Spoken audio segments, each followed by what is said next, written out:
జై శ్రీరామ్. శ్రీమాత్రే నమః. శ్రీ గురుభ్యో నమః. 2024 సంవత్సరం జూన్ నెల 30వ తారీఖు నుంచి 2024 సంవత్సరం నవంబర్ 15వ తారీఖు వరకు కూడా నవగ్రహాల్లో ఒక గ్రహానికి సంబంధించిన ఒక ప్రత్యేక గ్రహస్థితి చోటు చేసుకోబోతోంది ఖగోళంలో. ఆ ప్రత్యేక గ్రహస్థితి అందరి కర్మకారకుడైన శనీశ్వరుడు వల్ల ఏర్పడుతూ ఉంది. శనీశ్వరుడు వక్రిస్తూ ఉన్నాడు. 30వ తారీఖు నుంచి నవంబర్ 15వ తారీఖు వరకు వక్రగతిలో ఆయన ఉంటున్నాడు. వక్రగతిలో ఆయన ఉండడం వల్ల ద్వాదశ రాశుల వాళ్ళకి ఎలాంటి పరిణామాలు చోటు చేసుకోబోతున్నాయి? శుభ పరిణామాలు చోటు చేసుకోబోతున్నాయా, లేదా ఏదైనా విషయంలో జాగ్రత్తలు సూచిస్తుందా? ఇలాంటి తదితర విషయాలన్నీ కూడా ఒక మేజర్ ప్లానెట్స్ని మనం కన్సిడరేషన్లో తీసుకుంటాం. ఇప్పుడు శనీశ్వరుడు కానివ్వండి, గురుదేవుడు కానివ్వండి, రాహుకేతు దేవుళ్ళు కానివ్వండి, వీళ్ళు నలుగురు ఏదన్నా ప్రత్యేక గ్రహస్థితి అంటే ఇప్పుడు శనీశ్వరుడు గురు భగవానుడు వక్రంలోకి వెళ్ళిన రాశులు మారిన రాహు శనికేతులు వీళ్ళిద్దరూ రాశులు మారినా కూడా డెఫినెట్గా అదొక ప్రత్యేక ఇంపాక్ట్ ద్వాదశ రాశుల వాళ్ళకి, ద్వాదశ లగ్నాల వాళ్ళకి కూడా ఉంటుంది. అసలు ఆ ఇంపాక్ట్ ఏ విధంగా ఉండబోతుంది అన్న విషయాన్ని మనం చూద్దాము. ద్వాదశ రాశుల వాళ్ళకి అసలు శనీశ్వరుడు వక్రగతిలో ఉంటూ ఏ విధమైన స్పెషల్ సిగ్నిఫికెన్స్ని సూచిస్తున్నాడు, ఈ విషయాన్ని ముందు మనం ఒక్కసారి చూద్దాము. కుంభరాశిలో ఉండి స్వస్థానగతుడైన శనీశ్వరుడు వక్రగతిలోకి వెళ్తూ ఉన్నాడు. ఈ వక్రగతి ఆయనకి అంటే ఈ 2.5 సంవత్సరాలు, ఆయన ఒక్కొక్క రాశిలో 2.5 సంవత్సరాలు ఉంటారు, ఇది మనందరికీ తెలిసిందే. 2.5 సంవత్సరాల్లో ఆయన ఇవ్వాల్సినవి ఏదన్నా గుడ్ కర్మాస్ కానీ బ్యాడ్ కర్మాస్ కానీ జనరల్గా అయితే జన్మజాతకంలో ఏదైనా గ్రహం వక్రించి ఉంది అంటే పాస్ట్ లైఫ్లో ఏదైనా ఒక పని సగంలో ఆపేసామని కానివ్వండి, ఏదైనా ఒక డిజైర్ అన్ఫుల్ఫిల్డ్ డిజైర్స్ ఏమన్నా ఉన్నా కూడా ఆ గ్రహం వక్రగతిలోకి వెళ్తుంది. ఇది మనకి పరాశర సంహితలో ఉంది. అయితే గోచారంలో మరి వక్రగతిలోకి వెళ్తున్నప్పుడు ఇది వర్తమానం కదా, మరి అంటే భవిష్యత్తు కాలం కదా, వర్తమానం మనకి జరగబోయేది కదా. సో ఇందులో శనీశ్వరుడు వక్రగతిలోకి వెళ్తూ ఏ రకమైన ఇండికేషన్స్ని ద్వాదశ రాశుల వాళ్ళకి ఇస్తున్నారు? ఆయన ఎవరికైనా ఇప్పుడు కొన్ని రాశుల వాళ్ళకి ఆయన ప్రతికూలంగా ఉంటాడు, కొన్ని లగ్నాల వాళ్ళకి ఆయన ప్రతికూలంగా ఉంటాడు. ఆయన సవ్యగతిలో ఉన్నప్పుడు ఆ రాశులు ఆ లగ్నాల వాళ్ళకి ఆయన కొన్ని మహాదశలు జరుగుతున్న వాళ్ళకి కూడా ఆయన కొన్ని ప్రతికూల పరిస్థితులను ఇస్తూ ఉంటాడు. అలా ఇచ్చే పరిస్థితుల్లో ఆయన కొన్ని మంచి చేయడానికి ఆయన వెనక్కి రావడం జరుగుతుంది. ఎవరు ఆ రాశుల వాళ్ళు, ఆ లగ్నాల వాళ్ళు అంటే మేషరాశి వాళ్ళకి, అలాగే వృశ్చిక రాశి వాళ్ళకి. వృశ్చిక రాశుల్లో పుట్టిన, వృశ్చిక లగ్నాల్లో పుట్టిన, ప్రత్యేకించి శనీశ్వరుడు గోచారంలో కొన్నిసార్లు సవ్యగతిలో ఉంటే వాళ్ళకి ఎప్పుడైనా విపరీతమైన ఫలితాలు వస్తాయి. అంటే మళ్ళీ దేన్ని కూడా జడ్జిమెంటల్గా చెప్పకూడదు. మీ జన్మజాతకంలో శనీశ్వరుడు బలం బాగా ఉంటే ఈ పాయింట్ చాలా వరకు నెగేట్ అయిపోతుంది.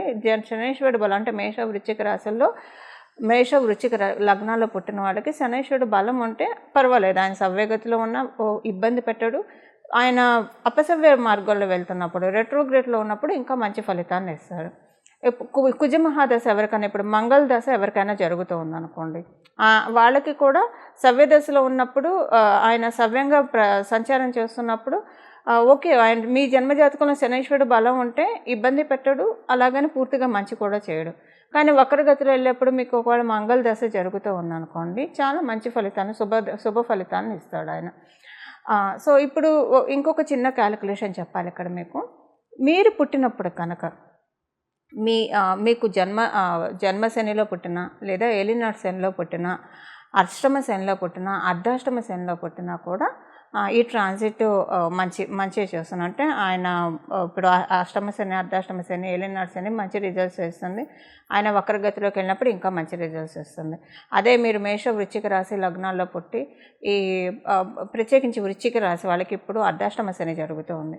ఈ వక్రంలో వెళ్ళండి, ఈ పర్టికులర్ పీరియడ్ మీకు చాలా మంచి జరుగుతుంది. ఏదైనా పనులు పెండింగ్ ఉండి అవ్వకపోతే అవన్నీ జరుగుతాయి. అవన్నీ నేను రాశుల వారీగా చెప్తాను, బట్ జనరల్గా అవుట్లుక్ ఇస్తున్నాను. ఇది ఒకటి ఉంటుంది.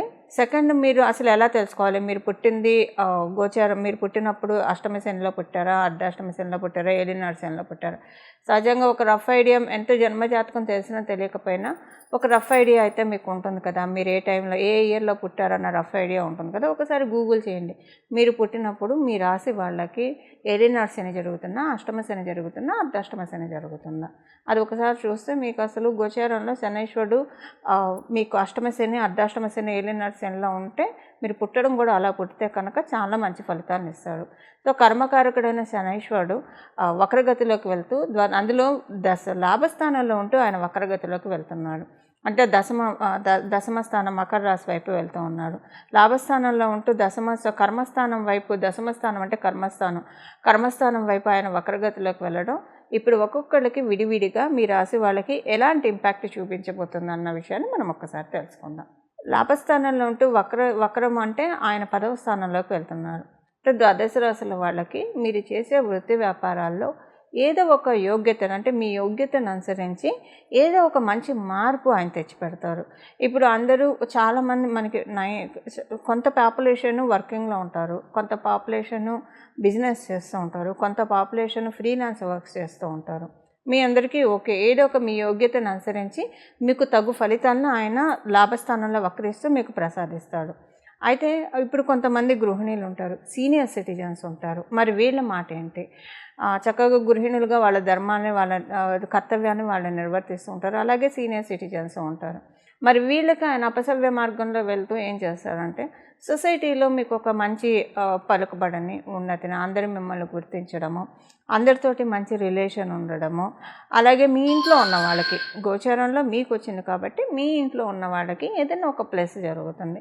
సో మీ ఇంట్లో ఉన్న వాళ్ళు, ఇప్పుడు సపోజ్ ఆడవాళ్ళు గృహిణులు అనుకోండి, మీ శ్రీవారు వర్కింగ్ అయితే వారికి కలిసి వస్తే మరి అవంతా మీకే కదండి, మీకు మీ పిల్లలకే కదా, సో మీ కుటుంబం వరకే కాబట్టి అలా మీకు సంతోషము, సౌభాగ్యము చేకూరుతుంది. అదే సీనియర్ సిటిజన్స్ అనుకోండి, మీ పిల్లలు వృత్తి వ్యాపారాల్లో బాగా రాణించారు అనుకోండి, తల్లిదండ్రులు పిల్లలు బాగా రాణిస్తుంటే అందరికంటే ఎక్కువగా ఆనందించే వాళ్ళలో ఫస్ట్ నిస్సందేహంగా తల్లిదండ్రులే ఉంటారు ఎవరికైనా. సో అది మీకు సంతోషదాయకమే కదా. ఇలా మీకు గృహిణులకే కావచ్చు, సీనియర్ సిటిజన్స్కే కావచ్చు, ఇలా మన ఫలితాలను అప్లికేబిలిటీ చేసుకోవాలి. అలా ఉద్యోగం కోసం కొంతమంది ఎదురు చూస్తూ ఉంటారు. వ్యాపారము స్టార్ట్ చేసి వాళ్ళకి చేసిన బిజినెస్ కలిసి రాక నైరాశ్యంతో ఎదురు చూస్తూ ఉంటారు.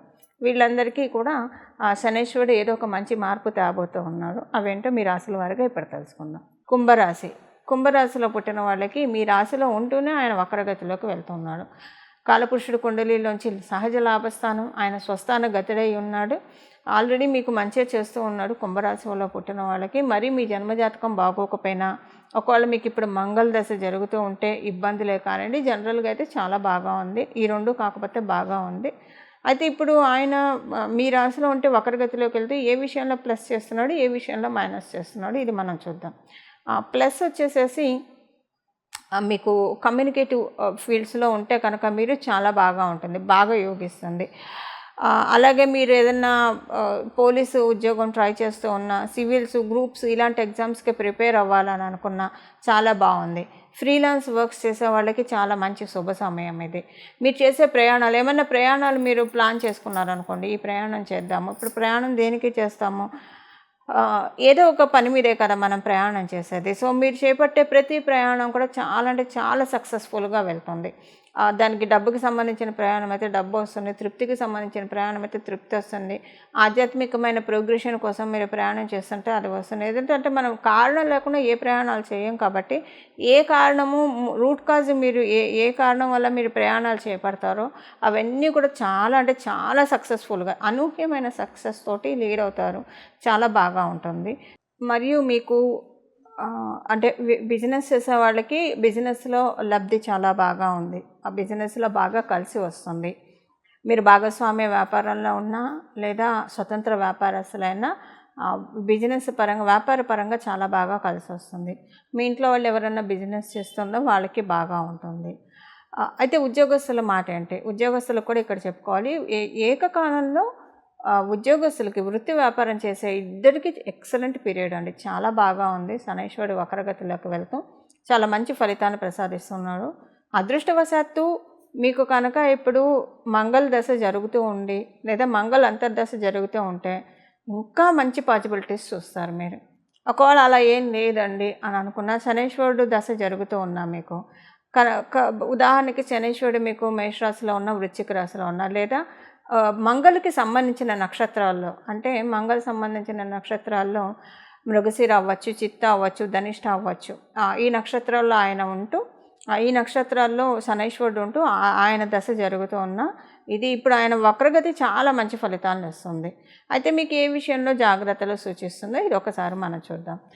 అయితే ఇప్పుడు మీకు మంగళ దశ జరుగున ఇప్పుడు మనం తెలుసుకున్న నక్షత్రాల్లో ఉన్న ఆయన దశ జరుగుతూ ఉంటే కనుక అప్పుడు చాలా బాగా ఉంటుంది. అంటే కొన్ని మంచి మార్పులు ఏ విషయాల్లో ఉంటాయి, వృత్తి వ్యాపార పరంగా ఉంటాయి, అలాగే ఫైనాన్షియల్గా ఉంటుంది. వృత్తి వ్యాపారం అంటే ఎండ్ ఆఫ్ ద డే ఫైనాన్షియల్కే లీడ్ అవుతుంది కదా, సో ఫైనాన్షియల్గా బాగుంటుంది ఇక్కడ. అలా మీకు మిగతా విషయాల్లో అంటే మిగతా దశలు జరిగే వాళ్ళకి కూడా బాగుంటుందండి. అంటే ఇబ్బందికరంగా అయితే ఏముండదు, ఎందుకంటే మీ రాశి కాలపురుష కుండలిలోంచి లాభస్థానం కాబట్టి. కాకపోతే ఒకే ఒక విషయంలో జాగ్రత్త ఏంటంటే డబ్బు ఖర్చు విషయంలో కొంచెం జాగ్రత్తలు ఆయన సూచిస్తున్నాడు. ఎక్కువగా అంటే అనవసరమైన ఖర్చులు చేసేస్తూ ఉంటే టూ మచ్ లగ్జరీస్ ఆయనకి నచ్చదు. సో లగ్జరీస్గా ఖర్చు పెడుతూ ఉంటే ఆయన ఒక తన్ను దంతాడు. దాని ఖర్చుల విషయంలో ఇంట్లో మనకి పెద్దవాళ్ళు ఉంటే ఎలా చెప్తారు, ఈ ఖర్చు పెట్టవకరా, ఆ ఖర్చు పెట్టవకరా, ఈ ఖర్చు చేయండి అమ్మా, ఈ సేవింగ్స్ చేయండి అమ్మా, ఆ సేవింగ్స్ చేయండి అమ్మా, జాగ్రత్తగా డబ్బుల్ని వాడుకోండి అమ్మా అని ఎలా అయితే చెప్తారో అలా ఇప్పుడు శనైశ్వరుడు అనవసరమైన ఖర్చులు మీకు తెలియకుండా వెళ్తూ ఉంటే కనుక ఒక దెబ్బ వేసి ఈ విషయాల్లో మీరు జాగ్రత్తగా ఉండండి, ఖర్చు పెట్టకండి అన్న స్ఫురణని మీకు కలగజేస్తుంది. దెబ్బ అంటే మీకు ఆలోచన రూపంలో వస్తుంది అంతే. అరే ఈ ఖర్చు అనవసరంగా పెట్టేసామే, ఇది పెట్టకుండా ఉంటే అయిపోయింది, ఆ రోజు తప్పు చేసే ఖర్చు పెట్టి, ఇలాంటి ఆలోచనలు వస్తాయి. అలాంటివి రాకుండా ఇప్పుడు ఒక రకంగా ఆలోచన వచ్చినప్పుడే కదా మార్పు వస్తుంది.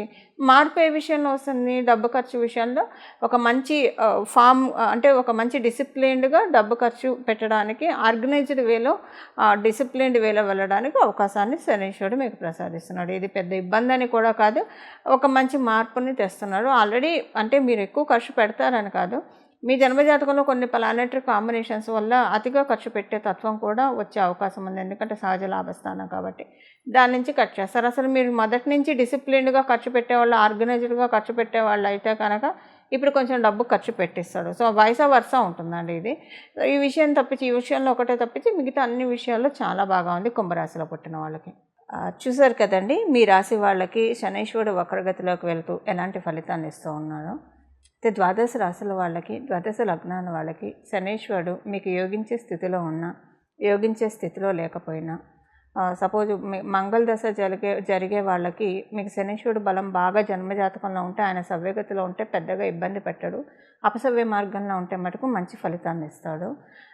అలాగంటే మీకు మంగళ మహాదశ జరుగుతూ ఉన్నా, మంగళ అంతర్దశ జరుగుతూ ఉన్నా ఈ పాయింట్ అప్లికేబిలిటీ ఉంటుంది. లేదా మీ జన్మజాతకంలో శనైశ్వరుడు మరియు మంగళ వీళ్ళిద్దరూ కలిసి కనుక ఉంటే అప్పుడు కూడా సేమ్ సిచ్యువేషన్ ఉంటుంది. ఆయన సవ్యగతిలో కంటే అపసవ్యగతిలో వెళ్ళినప్పుడే మంచి ఫలితాన్ని ఇస్తారు. సో ఇవన్నీ అసలు తెలిసినా తెలియకపోయినా శనైశ్వరుడు అపసవ్యగతి మీకు మంచి ఫలితాన్ని తెచ్చిపెట్టాలంటే అయితే ఇప్పుడు మనం ఏ పరిహారం చేయాలి? నేను మొదట చెప్పినట్లు ఇప్పుడు కొంతమంది నిరుద్యోగులు ఉంటారు, ఉద్యోగం కోసం ప్రయత్నిస్తూ ఉంటారు. అలాగే వ్యాపారంలో అభివృద్ధి సరిగ్గా లేకుండా బాధపడుతూ ఉంటారు. అంటే ఉద్యోగం చేస్తూ వాళ్ళ శ్రమని కూర్చి వాళ్ళ ఎఫర్ట్స్ని పెట్టేవాళ్ళు ఉంటారు, వ్యాపారం చేస్తూ వాళ్ళ ఎఫర్ట్స్ని పెట్టి ఓకే వాళ్ళు ఉన్నంతలో సంతృప్తిగా ఉన్నవాళ్ళు ఉంటారు, ప్రయత్నాలు సఫలీకృతం కాక ఇబ్బంది పడుతున్న వాళ్ళు ఉంటారు. ఆల్రెడీ మీరు వృత్తి వ్యాపారాల్లో ఉంటే అందులో కలిసి వచ్చే విధంగా శనైశ్వరుడు ఇప్పుడు తోడ్పాటునిస్తాడు ఈ పరిహారం చేసుకుంటే, ఆయన వక్రగతిలో ఉన్నాడు కాబట్టి. అలాగే నిరుద్యోగులకి ఇప్పుడు ఈ పరిహారం బాగా ఉపయోగపడుతుంది, ఉద్యోగం తొందరగా రావడానికి. ఆయన అంటే తల్లిదండ్రులకు ముద్దొచ్చినప్పుడే చంకెక్కాలి అన్నట్లు ఇప్పుడు ఆయన ఈ కరుణించే స్టేజ్లో ఉన్నాడు కాబట్టి పరిహారాలు చేసుకోవడం వల్ల, చిన్న పరిహారాలు చేసుకోవడం వల్ల వెంటనే ఆయన స్వతరంగా వరాల్ని ప్రసాదిస్తాడు. అది నిరుద్యోగులకు ఉద్యోగం రావడానికి బాసట అవుతుంది ఈ పరిహారము. అలాగే ఇప్పుడు వ్యాపారం పెట్టి అస్సలు ముందుకు సాగాక చాలామంది ఇబ్బంది పడుతూ ఉంటారు. ల్యాండ్ సేల్కి పెట్టి ముందుకు సాగాక ఇబ్బంది పడుతూ ఉంటారు.